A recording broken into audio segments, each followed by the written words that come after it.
السلام علیکم ویورز، کیسے ہیں آپ سب؟ امید ہے سب خیریت سے ہوں گے۔ آج میں آپ کے لیے ایک نیا ناول لے کے آئی ہوں جس کا ٹائٹل جو ہے وہ یہ ہے کہ قید سے آزادی تک۔ تو چلیں اب اس کو سٹارٹ کرتے ہیں۔ شہر کی شام ہمیشہ شور و غل سے بھری رہتی تھی، گاڑیاں، ہارن، بازار کی ہلچل اور لوگوں کی دوڑتی بھاگتی زندگیاں، لیکن حنا کا دل ان سب سے دور کسی خاموش جگہ میں سکون ڈھونڈتا تھا۔ حنا کے والدین مصروف تھے، کاروبار کی مصروفیات نے انہیں زندگی کے چھوٹے چھوٹے لمحوں سے بھی دور کر دیا تھا۔ ایسے میں حنا کا دل اکثر اپنی دادی کے گاؤں جانے کو مچلتا، جہاں کھیتوں کی خوشبو، درختوں کی چھاؤں اور پرندوں کی چہچہاہٹ میں سکون تھا۔ اس بار گرمیوں کی چھٹیاں آئیں تو حنا نے ضد کی کہ وہ گاؤں جائے گی۔ والدین نے بہت ٹالا، لیکن آخرکار اجازت دے دی۔ دادی پہلے ہی انتظار میں تھی۔ حنا جیسے ہی گاؤں پہنچی، دادی کی بوڑھی باہیں پھیل گئیں۔ آ گئی میری گڑیا، دادی نے اسے سینے سے لگاتے ہوئے کہا۔ حنا مسکرا کر بولی، جی دادی، اب تو آپ کے ساتھ پورا مہینہ رہوں گی۔ گاؤں کی راتیں شہر کی راتوں سے بالکل مختلف تھی۔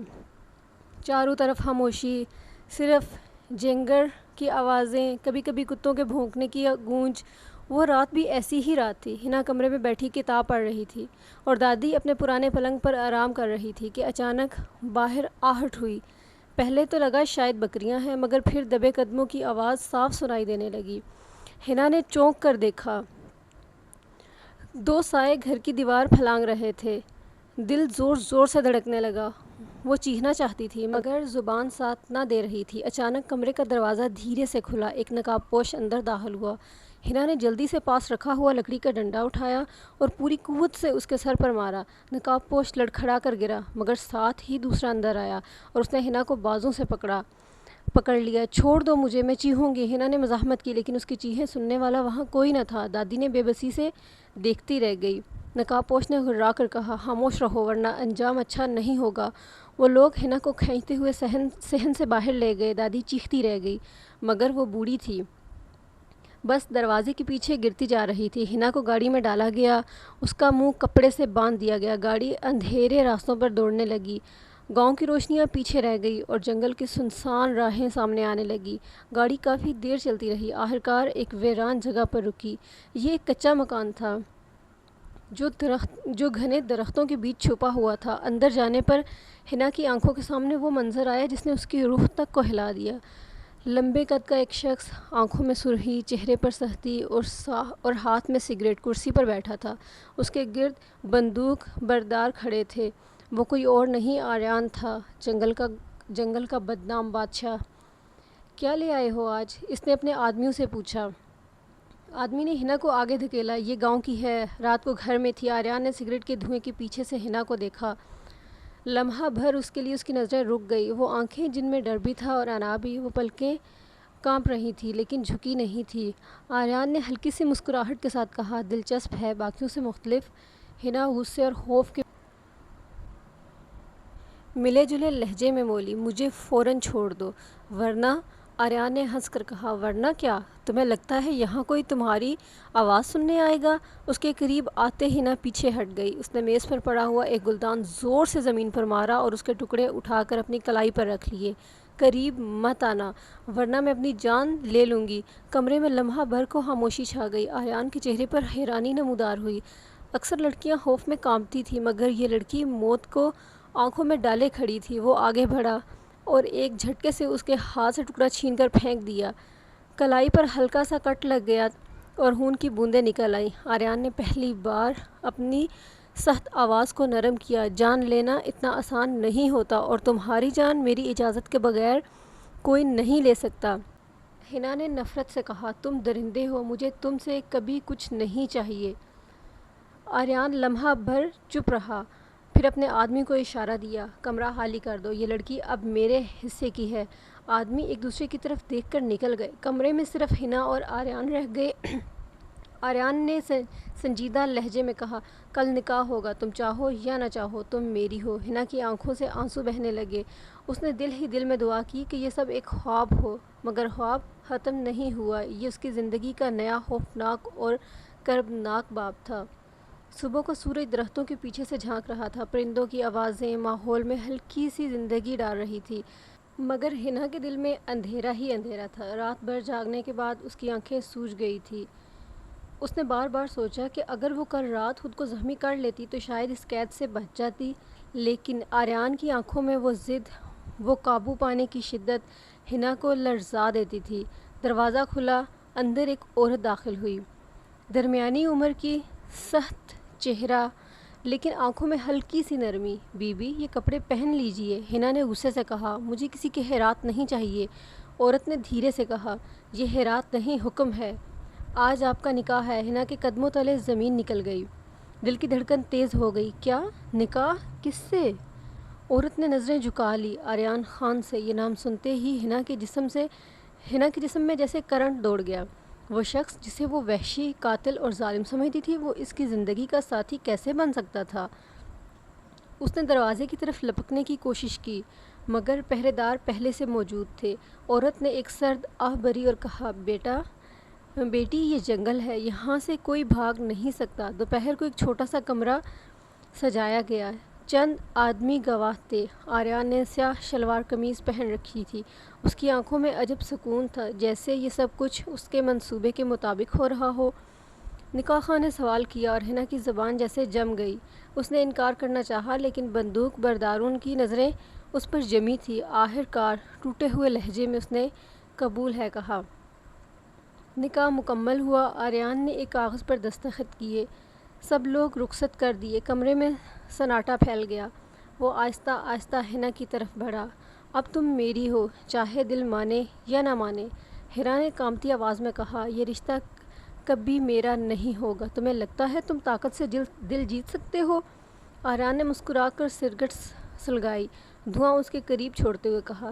طاقت سے سب کچھ حاصل کیا جا سکتا ہے، یہاں تک کہ تمہارا دل بھی۔ رات آئی، حنا ایک کونے میں سکڑی بیٹھی تھی۔ آریان نے اس پر ہاتھ نہیں اٹھایا، نہ ہی قریب آیا، بس کمرے میں چکر کاٹتا رہا، کبھی کھڑکی کے باہر دیکھتا، کبھی سگریٹ بجھاتا۔ آخر کار اس نے کہا، میں تمہیں چھونا نہیں چاہتا جب تک تم خود نہ چاہو، لیکن یاد رکھو بھاگنے کی کوشش کی تو انجام برا ہوگا۔ یہ پہلی بار تھا کہ حنا نے اس کے لہجے میں عجب سا ضبط محسوس کیا۔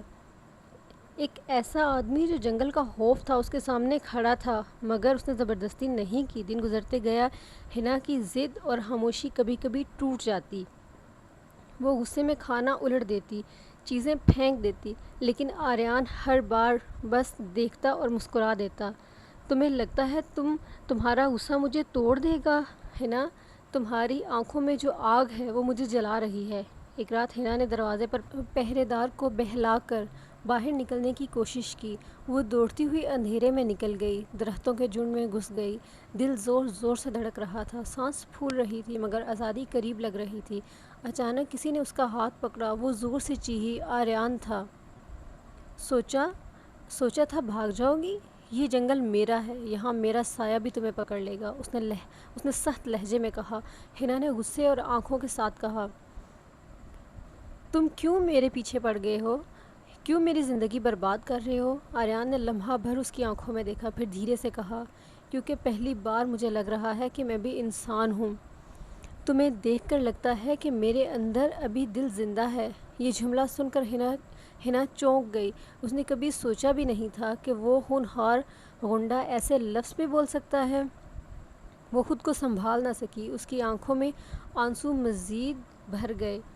واپس جاتے ہوئے آریان نے اس کا ہاتھ مضبوطی سے تھاما تھا، لیکن اس بار اس کی گرفت میں زبردستی کم اور ایک عجیب سی حفاظت زیادہ محسوس ہوئی۔ اسی دوران شہر میں خبر پھیلنے لگی کہ گاؤں کی ایک لڑکی کو اغوا کر لیا گیا ہے۔ پولیس حرکت میں آئی، افسران نے جنگل کے قریب گشت بڑھا دیا۔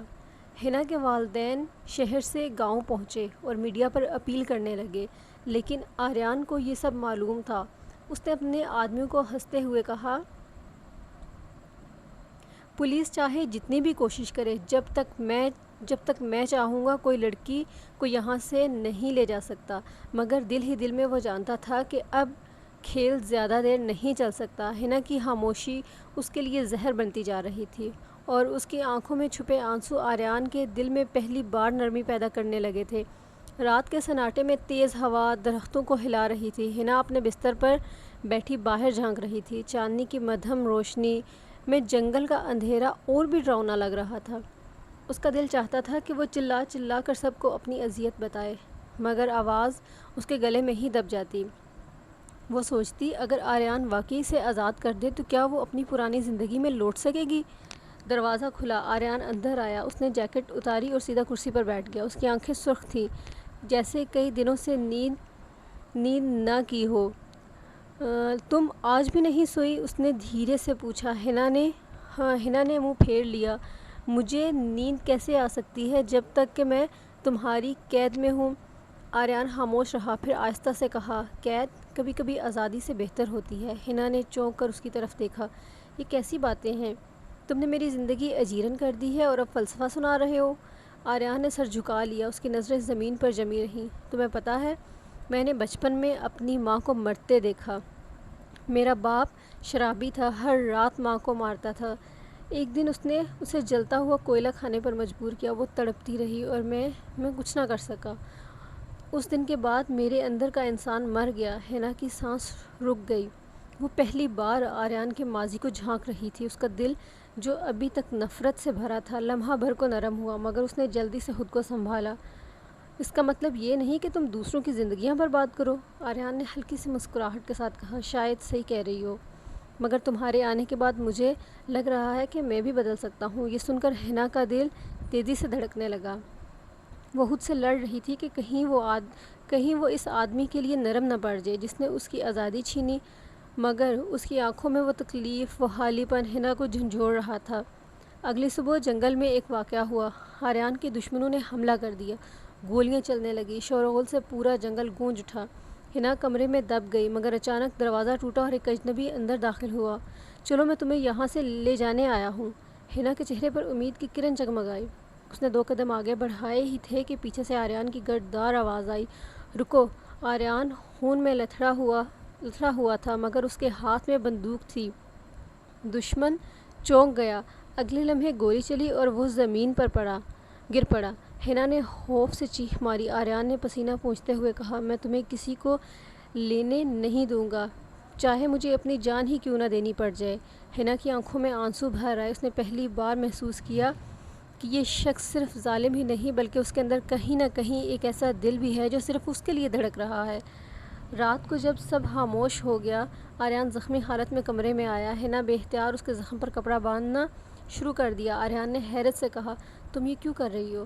ہنا کی آواز کانپ رہی تھی، پتہ نہیں، شاید اس لیے کہ اب یہاں نفرت کے ساتھ ساتھ کچھ اور بھی محسوس کرنے لگی ہوں۔ آریان نے اس کا ہاتھ پکڑ لیا، دونوں کی نظریں ملی۔ لمحہ بھر کے لیے وقت رک سا گیا۔ جنگل کی خاموشی میں ان کے دلوں کی دھڑکن ہی واحد آواز تھی، مگر اس لمحے درختوں کے پار سے گاڑیوں کی آوازیں آنے لگیں۔ پولیس جنگل کے قریب پہنچ چکی تھی۔ آریان نے کھڑکی سے جھانک کر کہا، یہ ختم نہیں ہوا، اب اصل کھیل شروع ہوگا۔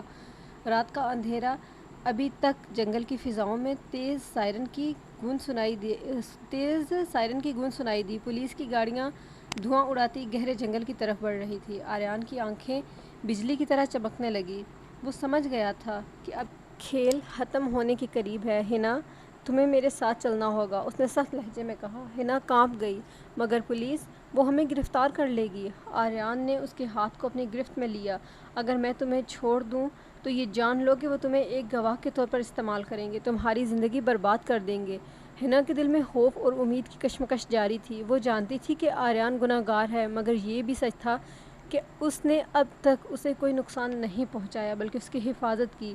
چھاپا تیز ہو گیا، گولیوں کی آوازیں چاروں طرف گونج رہی تھی، درختوں کے تنے چھلنی ہو رہے تھے، زمین پر بارود کی بو پھیل چکی تھی۔ آریان نے ہنا کا ہاتھ مضبوطی سے تھام کر اس کو ایک خفیہ راستے کی طرف کھینچا۔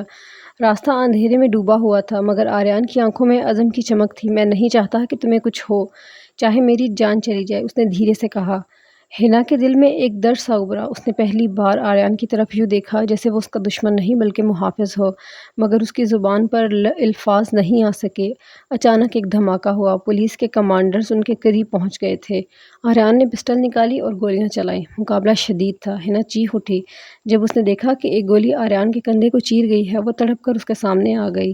نہیں، اب اور خون خرابہ نہیں، آریان نے غصے سے کہا۔ ہٹو، اگر تم میرے سامنے رہو گی تو میں لڑ نہیں سکوں گا۔ مگر اگلے ہی لمحے ایک اور گولی چلی اور آریان زمین پر گر گیا۔ اس کے ہونٹوں سے خون بہنے لگا۔ حنا نے روتے ہوئے اس کو اپنی باہوں میں تھام لیا۔ نہیں، تم مجھے چھوڑ نہیں سکتے، آریان نے دھیرے سے کہا۔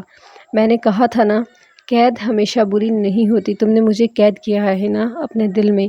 پولیس قریب پہنچ چکی تھی مگر اچانک آریان کے ساتھی حملہ آور ہوئے اور پولیس کو روک دیا۔ موقع کا فائدہ اٹھا کر آریان نے حنا کو گھسیٹ کر ایک جیپ میں بٹھایا۔ وہ خود خون میں لتھڑا ہوا تھا مگر اس کے ہاتھ میں اب بھی اسٹیئرنگ مضبوطی سے تھا۔ گاڑی اندھیرے جنگل سے نکل کر کچے راستوں پر دوڑنے لگی۔ حنا روتی رہی۔ تم یہ سب کیوں کر رہے ہو؟ بس ہتھیار ڈال دو، آریان نے سخت لہجے میں کہا۔ ہتھیار ڈالنے کا مطلب تمہیں کھونا ہے اور میں یہ برداشت نہیں کر سکتا۔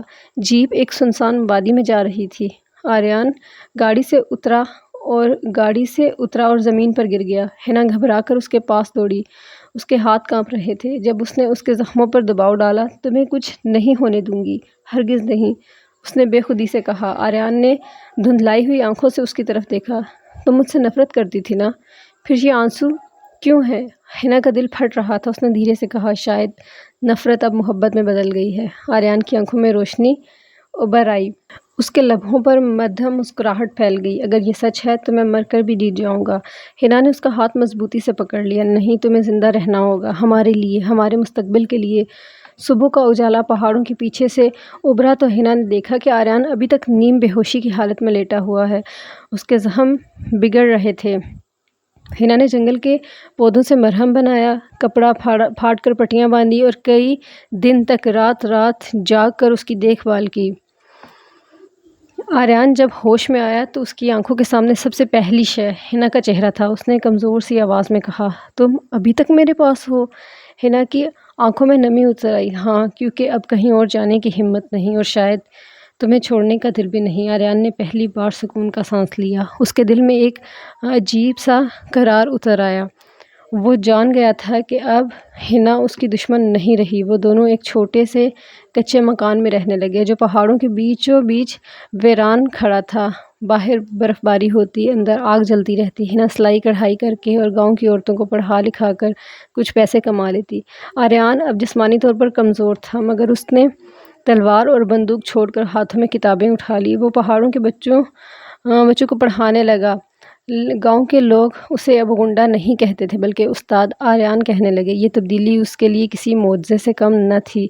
ایک رات جب حنا آگ کے قریب بیٹھی سویٹر بن رہی تھی، آریان نے دھیرے سے کہا، میں نے ساری زندگی ظلم اور گناہ میں گزار دی مگر تم نے مجھے نئی زندگی دی۔ حنا نے شرمائی ہوئی نظروں سے جواب دیا، زندگی ہم دونوں نے مل کر بدلی ہے۔ تم نے بھی تو اپنے لیے راستہ چنا۔ وقت گزرتا گیا، قدرت نے انہیں ایک بیٹا عطا کیا۔ ننھے سے وجود نے ان کے ٹوٹے دلوں کو جوڑ دیا۔ آریان اس بچے کو گود میں لیتے ہی پگھل جاتا۔ وہ ہر لمحہ اسے اپنی باہوں میں سمیٹے رکھتا۔ میں نہیں چاہتا کہ میرا بیٹا میرا سایہ بنے۔ وہ میرا عکس نہیں بلکہ تمہاری معصومیت کا عکس ہونا چاہیے، آریان نے حنا سے کہا۔ حنا شرمائی۔ حنا مسکرائی۔ اگر وہ تمہارے دل کی نرمی اور میرے حوصلے کو ساتھ لے کر چلے تو وہ اس دنیا کا سب سے مضبوط انسان ہوگا۔ گاؤں کے لوگ حیران رہ جاتے کہ کبھی جس کے نام سے خوف آتا تھا وہی اب بچوں کے ساتھ کھیلتا اور انہیں نصیحتیں کرتا تھا۔ مگر زندگی ہمیشہ آسان نہیں رہتی۔ ایک دن خبر ملی کہ پولیس دوبارہ انہیں تلاش کر رہی ہے۔ آریان نے گھبرا کر حنا کی طرف دیکھا۔ اگر وہ مجھے پکڑ لیں گے تو تمہیں اکیلا کر دیں گے۔ حنا نے اس کا ہاتھ تھام لیا۔ ہم نے جتنی دور آ کر زندگی شروع کی ہے اب ہم ڈر کے سائے میں نہیں جئیں گے۔ اگر وہ آئیں گے تو ہم ساتھ مقابلہ کریں گے مگر ایک دوسرے کو کبھی نہیں چھوڑیں گے۔ آریان نے حنا کی آنکھوں میں دیکھا اور پہلی بار اس نے خود کو ایک مکمل انسان محسوس کیا۔ نہ صرف ایک گنڈا، نہ صرف ایک مجرم بلکہ ایک شوہر، ایک باپ، ایک انسان، ایک نیا انسان۔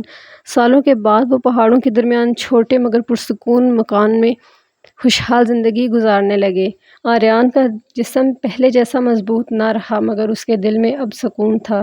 ایک شام وہ سب گھر کے صحن میں بیٹھے تھے۔ بیٹا کھیل رہا تھا، حنا چائے بنا رہی تھی اور آریان نے دھیرے سے کہا، میں نے سب کچھ کھویا، عزت، طاقت، دولت، مگر آخر میں جو پایا وہ سب سے قیمتی ہے، تمہاری محبت۔ حنا نے مسکرا کر جواب دیا، یہ سب تقدیر تھی آریان، ہم دونوں نے نفرت کی راہوں سے محبت کا راستہ نکالا اور یہی اصل جیت ہے۔ پہاڑوں پر سورج ڈوب رہا تھا، ہوا میں سردی اور خاموشی تھی، مگر اس مکان کے اندر ایک ایسی گرمی تھی جو محبت اور قربانی سے جنم لیتی ہے۔